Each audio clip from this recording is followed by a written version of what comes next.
तो अब हम आते हैं फिट टेक्स्ट टू पाथ की तरफ। किसकी तरफ? फिट टेक्स्ट टू पाथ की तरफ। फॉर एग्जाम्पल यहाँ पे मैंने कोई टेक्स्ट लिखा हुआ है, ठीक है। यहाँ पे आके मैं एक लाइन ड्रा करता हूं, ठीक है। क्या ड्रा करता हूं? लाइन ड्रा करता हूं। क्लिक किया फ्री हैंड टूल से, कंट्रोल के साथ मैंने लाइन को ड्रा किया। अब बाज़ औक़ात आपने देखा होगा ना कि टेक्स्ट बिल्कुल इस तरह होते हैं, टेढ़े हुए, ठीक है। तो सबसे पहले आते हैं, मैं शेप टूल ले लेता हूं, यहाँ पे क्लिक करता हूं, इस लाइन को थोड़ा सा कर्व कर लेता हूं, लाइन को थोड़ा सा कर्व कर लेता हूं, ठीक है। लाइन को कर्व कर लिया मैंने। उसके बाद मैं चाहता हूं कि इस टेक्स्ट को मैं इसके ऊपर बिल्कुल इस तरीके से ले आऊं, ठीक है। मतलब ये टेक्स्ट बिल्कुल इसी तरीके से हो जाए।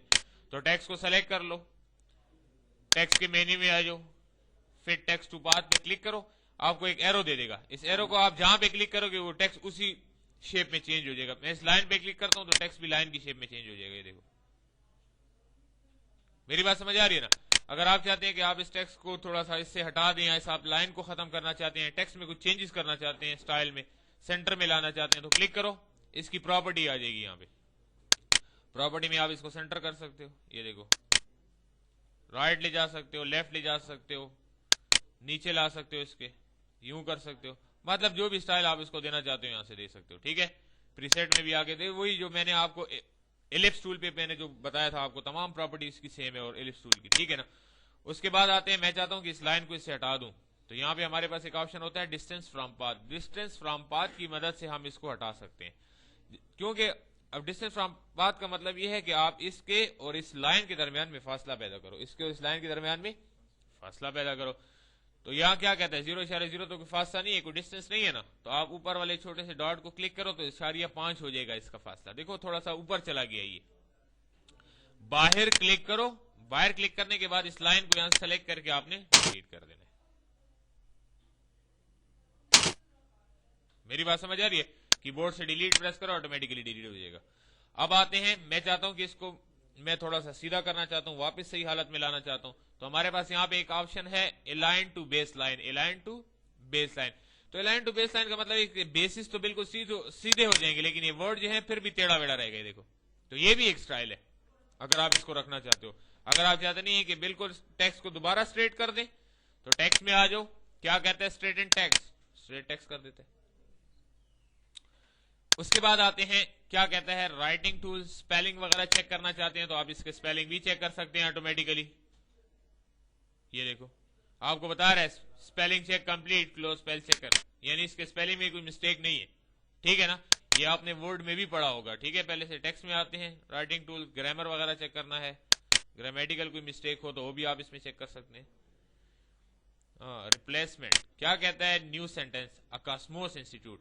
हाँ, ये अपनी तरफ से एक सेंटेंस आपको बता के दे रहा है, अकास्मोस। अकास्मोस इंस्टीट्यूट तो हमने वैसे ही लिखा है ना। ये कहता है ये एक अकास्मोस इंस्टीट्यूट, ठीक है ना। तो आपको बता रहा है कि ग्रामेटिकल थोड़ी बहुत मिस्टेक इसमें ये है कि आप अगर इसको चेंज करना चाहते हो न्यू सेंटेंस में तो रिप्लेस भी कर सकते हो। मेरी तरफ से आप कास्मोस इंस्टीट्यूट को अकास्मोस इंस्टीट्यूट में रिप्लेस कर सकते हो, ठीक है। तो रिप्लेस करा दो तो ऑटोमेटिकली एक कास्मोस हो जाएगा। तो मतलब अगर ग्रामेटिकल मिस्टेक आपको नजर आती है तो वो भी आप इसमें निकाल सकते हैं, ठीक है ना। उसके बाद आते हैं चेंज केस में। तो चेंज केस में क्या होता है? अगर आप इसको चाहते हैं कि आप कैपिटल लिखा हो तो आप स्मॉल कर सकते हैं, ठीक है। ये देखिए, लोअर केस, स्मॉल केस में आ जाएगा। अगर आप इसको फुल को कैपिटल करना चाहते हैं, पूरे लफ्ज को, सेंटेंस को, तो अपर केस में आ जाए तो कैपिटल हो जाएगा। टाइटल केस में लाना चाहते हैं तो टाइटल केस में भी ला सकते हैं, चेंज केस में आ जाए। ये देखो कि मेरी बात समझ आ रही है। तो ये मुख्तलिफ टेक्स्ट के लिए चेंज केस इन्होंने दिए हैं कि upper, lower, title case, sentence case, कुछ भी आप बना सकते हैं। उसके बाद आते हैं वही बात, अगर आप इस टेक्स्ट को कन्वर्ट टू पैराग्राफ, यानी पैराग्राफ में चेंज करना चाहते हैं तो पैराग्राफ में भी चेंज कर सकते हैं।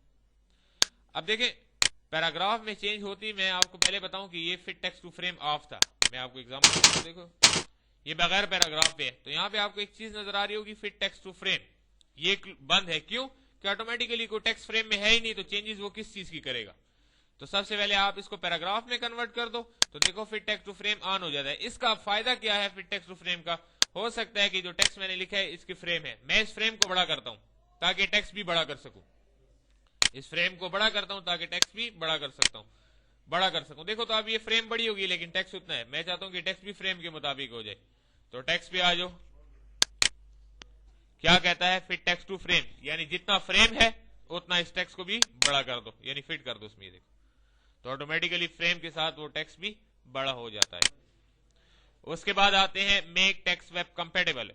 आप चाहते हैं कि आपको वेब पेज का साइज बताया जाए, यानी जो वेब पेज का बड़ा से बड़ा साइज होता है वो 7 होता है। HTML अगर किसी ने पढ़ी है तो HTML में टेक्स्ट का सबसे बड़ा साइज क्या होता है? 7। अगर नॉर्मल हम कोरल ड्रा में अगर वो साइज यूज करें तो वो 48 होता है। नॉर्मल में कोरल ड्रा में क्या है? 48। क्लिक करते हैं मेक टेक्स्ट वेब कंपेटेबल पे, तो जैसे आप मेक टेक्स्ट वेब कंपेटेबल पे क्लिक करते हो तो देखिए automatically make text web compatible जब आप क्लिक करेंगे तो यहाँ पे आके आपको एक पॉइंट्स नुमाया हो जाएंगे जिसके ऊपर लिखा होगा HTML साइज। जिसके ऊपर क्या लिखा होगा? HTML size. बिल्कुल इसी साइज के साथ आपको यहाँ नजर आएगा। वहां पे आप क्लिक करें तो आपको फॉन्ट का साइज सबसे ज्यादा क्या बताएगा? 7। सबसे ज्यादा क्या बताएगा? 7। बेसिकली अगर नॉर्मल में हम उसको देखें तो यहाँ पे 48 वो बताएगा, इतना साइज होगा। क्लियर हो गया? यहाँ पे आप क्लिक करेंगे कहां पे? Make text web compatible. जैसे ही क्लिक करने के बाद आप इसको ओके करेंगे ऑटोमेटिकली यहाँ पे उसका साइज नुमाया हो जाएगा। उसके बाद अगर आप चाहते हैं कि इस पैराग्राफ को टेक्स्ट यानी टेक्स्ट को पैराग्राफ से खत्म कर दें तो यहाँ पे क्लिक करें, ऑटोमेटिकली पैराग्राफ खत्म हो जाएगा। क्या कहता है? Text statistic. अब टेक्स्ट स्टैटिस्टिक क्या है? टेक्स्ट स्टैटिस्टिक क्या करता है? आपको इस टेक्स्ट के बारे में कंप्लीट इंफॉर्मेशन देता है कि आपने कितनी लाइन लिखी है, कितने वर्ड लिखे हैं, कितने कैरेक्टर लिखे हैं, कितनी लाइंस लिखी हैं, फॉन्ट्स का स्टाइल कौन सा। देखें एरियल राउंडेड एम्प्टी बोल्ड आपको बता रहा है और यहाँ भी आपको बता रहा है। अगर फॉर एग्जांपल आप इसके स्टाइल को चेंज कर दें, यहां से कुछ और बना दे तो ऑटोमेटिकली टेक्स्ट की इंफॉर्मेशन में भी आपको वही बताएगा। देखें बेंगोथिंग MDBT, ये देखें वही टेक्स्ट का स्टाइल और वही साइज वगैरह तमाम चीजें आपको ये बता रहा है। उसके बाद आते हैं हम क्या कहते हैं? Non printing characters. तो नॉन प्रिंटिंग कैरेक्टर्स क्या चीज है? देखिए फॉर एग्जांपल ये इंस्टीट्यूट लिखा हुआ है कॉस्मोस, ठीक है। मैं इसको थोड़ा साइज छोटा कर देता हूं, ठीक है। यहाँ पे क्लिक करता हूं, ठीक है, इसको एंटर करके नीचे ले आता हूं। इसके साथ मैं कुछ और भी लिखता हूँ, गैस छोड़ देता हूँ, ठीक है। तो अब मुझे यहाँ पे इतना अंदाजा नहीं होता कि मैंने यहाँ पे नॉन प्रिंटिंग कैरेक्टर्स को वो जगह जो प्रिंट में नहीं आ रही वो कौन सी है। दूसरी फायदा आपको ये है कि यहाँ पे आपको बताता है कि आपने कितनी लाइन छोड़ी है, उनके स्पेस भी यहाँ पे बता रहा होता है। आपको अंदाजा हो जाएगा, एक इंटर पे एक बताता है और 2 इंटर पे 2 निशान लगा के देगा आपको नॉन प्रिंटिंग कैरेक्टर्स के। टेक्स्ट पे आ जाए, क्या कहता है? Show non printing characters. देखो ये उस वक्त आपको शो करेगा जब आपने टेक्स्ट को सेलेक्ट किया होगा, ठीक है। उस हालत में टेक्स्ट को सेलेक्ट किया होगा जिस हालत में हम लिखाई कर रहे होते हैं। ये देखें, अब ये देखिए 2 आपको नजर आया, इसका मतलब है कि 2 लाइनों का स्पेस हमने यहाँ पे छोड़ा, यहाँ पे 3 लाइनों का स्पेस छोड़ा है। और ये वो एरिया है जो नॉन प्रिंटिंग कैरेक्टर्स में, यानी इसकी प्रिंटिंग नहीं हो सकती क्योंकि यहाँ पे कुछ नहीं है ना। जब किसी जगह पे कुछ नहीं होगा तो ऑलरेडी वो वहां पे उस जगह की प्रिंटिंग भी नहीं होगी, ठीक है। यहां से भी आप कर सकते हैं, ठीक है। इसकी शॉर्टकट भी उन्होंने बताई है, कंट्रोल शिफ्ट और सी। कंट्रोल शिफ्ट और सी की मदद से भी आप देख रहे हैं। देखिए कंट्रोल शिफ्ट और सी कीबोर्ड से आप प्रेस करें ऑटोमेटिकली आपको नॉन प्रिंटिंग कैरेक्टर शो करेगा, राइट। उसके बाद आते हैं लिंक के ऊपर। तो लिंक क्या काम करता है? देखें अगर आप चाहते हैं कि किसी 2 पैराग्राफ को या 3 या 4 पैराग्राफ को लिंक करना चाहते हैं तो लिंक भी उस वक्त आपका अलर्ट होगा यहाँ पे जब आप किसी भी टेक्स्ट को एज अ पैराग्राफ लिखेंगे। खाली टेक्स्ट को ये लिंक नहीं करता। जैसे आते हैं F8 टेक्स्ट टूल लिया, यहाँ पे हम इसको ड्रा करते हैं।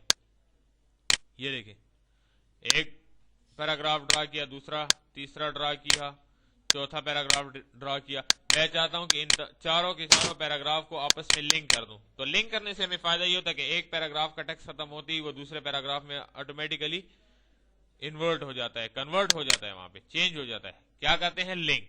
तो लिंक के साथ देखिए अभी आपको एरो नजर आ रहे हैं। तो पहला एरो यहां से यहां जाएगा, दूसरा यहां से यहां, तीसरा यहां से। तो आते हैं यहाँ पे डबल क्लिक करते हैं, यहाँ पे मैं कुछ टेक्स्ट लिखता हूं, कॉपी पेस्ट, ऑटोमेटिकली वो टेक्स्ट वहां पे चला गया क्योंकि एक्स्ट्रा जगह हमारे पास नहीं थी। अब यहाँ पे टेक्स्ट खत्म हो रहा है, जैसे मैं कुछ और टेक्स्ट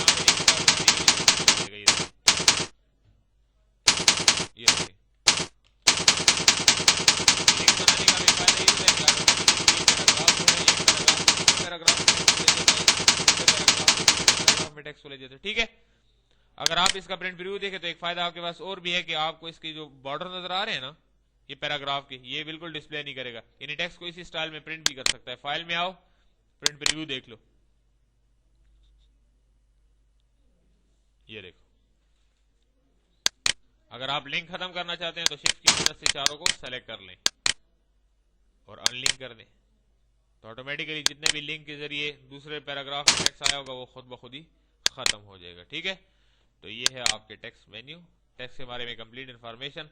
दूसरी बात मैं आपको एक बता दूं कि इंसर्ट कैरेक्टर को कंप्लीट मैं डिफाइन करूंगा उस वक्त जब हम प्रैक्टिकली काम शुरू करेंगे। ठीक है, इससे बाकायदा मैं आपको बॉर्डर्स वगैरह बना के दिखाऊंगा। ठीक है।